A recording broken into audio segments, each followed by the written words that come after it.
여러분은 혹시 이런 경험 있으신가요? SNS에 사진 하나 올려두고 괜히 몇 분마다 화면을 다시 열어보게 되는 순간 말입니다. 누가 봤는지, 좋아요는 몇 개인지, 댓글은 달렸는지. 왜 우리는 그 작은 알림 하나에 이렇게 마음이 흔들릴까요? 그리고 도대체 왜 어떤 사람들은 그런 자극 속에서도 무서울 만큼 고요할 수 있는 걸까요? 처음 마주하는 그 사람의 분위기. 가끔 그런 사람을 보게 됩니다. 굳이 자신을 드러내지 않아도 존재감이 느껴지는 사람. 남들이 자기 이야기를 하느라 분주할 때 조용히 듣고만 있어도 묘하게 중심을 잡고 있는 사람. 우리는 그런 사람을 보며 말하죠. 저 사람은 참 여유 있다. 그런데 정말 그 사람은 돈이 많아서, 시간이 넉넉해서, 인생이 순탄해서 그런 걸까요? 사실 뇌과학은 조금 다른 이야기를 합니다.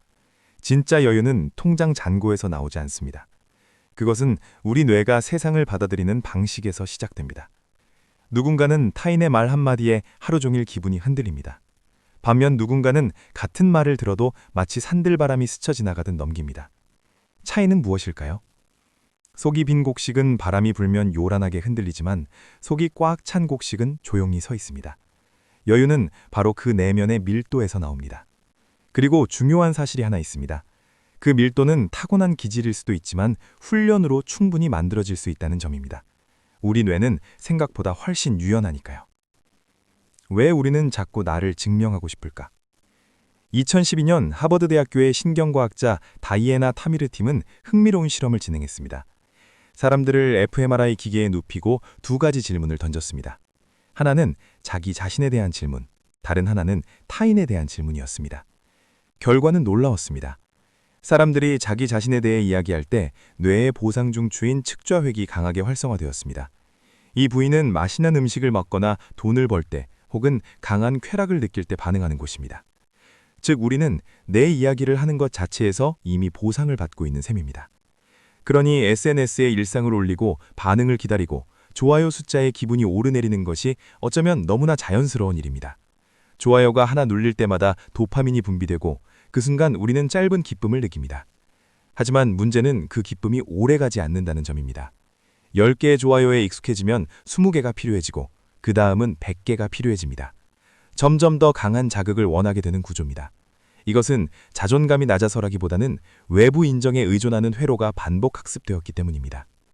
그러니 혹시 왜 나는 이렇게 남의 눈치를 볼까 하고 자책하고 있었다면 우리 스스로를 조금은 이해해도 괜찮습니다.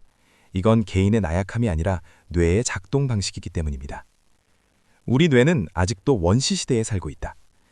사실 우리는 아주 오래된 생존 본능을 물려받았습니다. 수렵 채집 시대를 떠올려 볼까요? 그 시절 무리에서 미움을 사서 쫓겨난다는 것은 곧 생존의 위기였습니다. 맹수에게 잡아먹히거나 굶어 죽을 가능성이 높았죠.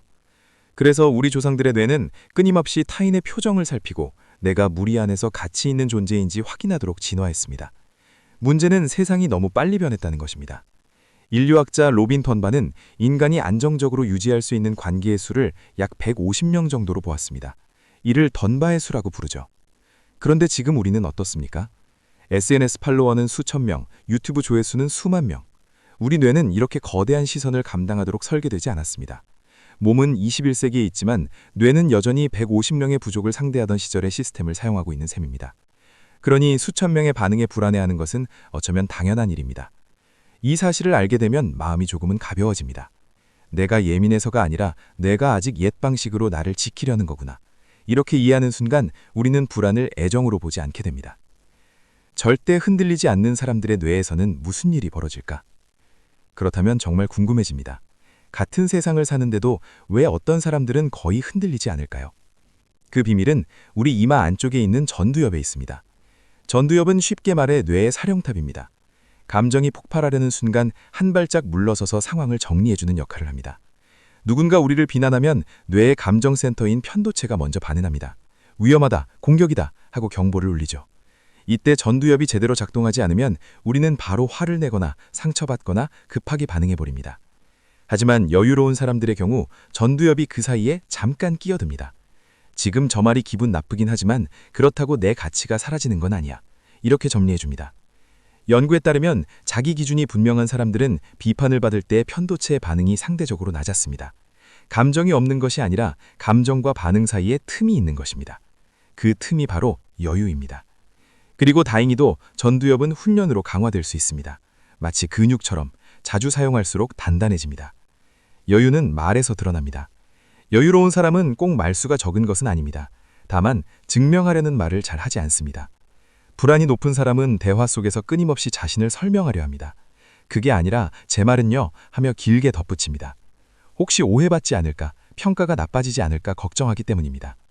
하지만 내면이 단단한 사람은 굳이 과거의 성과를 꺼내 자랑하지 않습니다. 유명한 인맥을 내세우지도 않습니다. 현재의 자신을 스스로 인정하고 있기 때문입니다.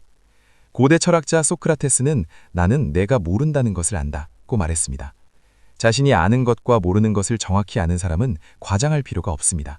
모르면 모른다고 말할 수 있고 알면 담백하게 이야기할 수 있습니다. 그들은 참는 것이 아니라 불필요한 말을 걸러내는 것입니다. 증명에 쓰일 에너지를 줄이고 지금 이 순간 그리고 눈앞의 사람에게 집중하는 것.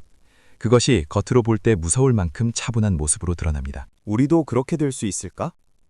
이제 가장 중요한 질문입니다. 우리도 그렇게 될 수 있을까요? 답은 분명합니다. 가능합니다. 다만 먼저 하나의 착각을 내려놓아야 합니다. 우리는 생각보다 다른 사람들의 관심 대상이 아닙니다.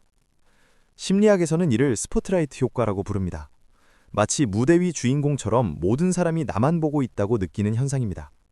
옷에 작은 얼룩이 묻어도 말실수를 해도 우리는 다들 기억할 거야 라고 생각합니다. 하지만 현실은 조금 다릅니다. 다른 사람들도 자기 인생의 주인공이 되느라 너무 바쁩니다. 우리의 실수는 대부분 금방 잊힙니다. 이 사실을 받아들이는 순간 이상하게도 마음이 편해집니다. 타인의 무관심은 상처가 아니라 자유입니다. 굳이 완벽하지 않아도 된다는 뜻이니까요.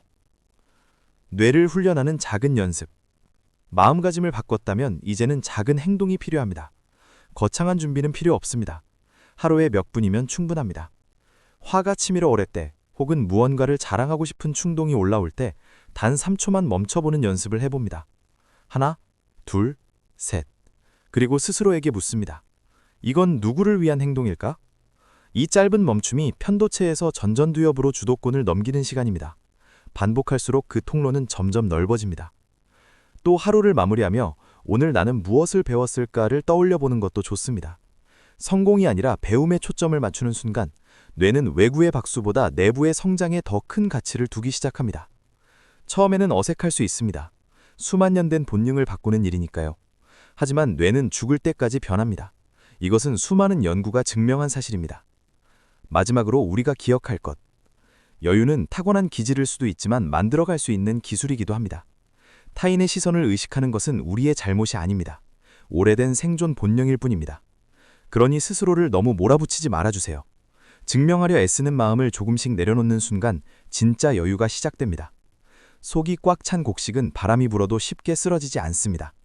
우리의 가치는 누군가의 좋아요 숫자로 정해지지 않습니다. 우리는 이미 존재 자체로 충분합니다. 오늘 하루 아무것도 증명하지 않아도 되는 시간을 잠시라도 가져보면 어떨까요? 이 이야기가 마음에 닿았다면 구독과 좋아요로 함께 해주세요. 다음 영상에서 더 깊은 이야기로 찾아오겠습니다. 감사합니다.